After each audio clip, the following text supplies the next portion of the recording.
The Carolina Panthers are honoring one of North Carolina's most successful football coaches in state history. This morning, the Carolina Panthers in Reidsville High School held a ribbon cutting and dedication ceremony for their new turf field, a field that is named after former head coach Jimmy Teague. Now, earlier this year, the Panthers donated $250,000 to Reidsville High to help convert their field from a traditional grass surface over to turf, a project that cost a total of $1.5 million.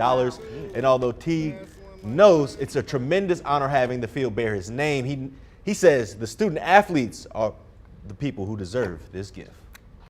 You know, sometimes I almost hate that it's named after me, because it ain't Jimmy Teague that's done all this. It's a whole bunch of folks who I've been able to be associated with who've done this. You know, I would like to put all those names on the field. It's not Jimmy Teague who did this, it's a whole lot of folks who did this. You know, I always thought the best programs were in small towns. And so my goal all along from the time I wanted to be a head coach was to be a head coach at a small school where football was everything. On Friday night, the community came together. And this community comes together for football on Friday nights. And you know, like I said, when I retired last year, I'm not going anywhere. I'm still here. I'm still a part of it. Until the day that the good Lord takes me home, I'm going to still be a part of it, and that's my plan. Last year, the Panthers also named Jimmy Teague the 2022 High School Football Coach of the Year. Teague coached the Reidsville Rams for over 26 seasons with a record of 339 wins compared to just 58 losses.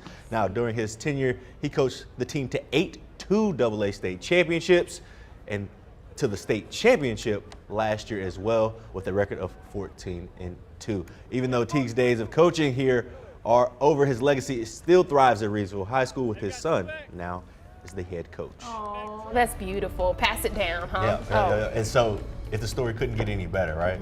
Or give you enough reasons to appreciate Coach Teague, after the ceremony was done, he stayed behind to clean up. He took off his more formal clothes, and as you see in the video back there, he's back there stacking chairs up. Goodness. Look at him. That's just the kind of guy he is, man. He's one of the best people I've ever had the opportunity to talk to, and he's just a great coach, and his legacy will live forever. Football in Reidsville is so big, it's like somebody took a town out of Texas and stuck it in Rocky Exactly, County. that's exactly right. It's so big there. With that winning streak, I was sitting there and I was like, wow, I don't even know if, like, you know, I've ever seen that big of a number in my alumni, you know, like back in my high school. Yeah, that's a good record. It's a lot of schools across the country that would be lucky to have a coach that was as successful as Jimmy Teague, or just half as successful, to be honest. Seriously, State championship, that's incredible. What a man. Very cool.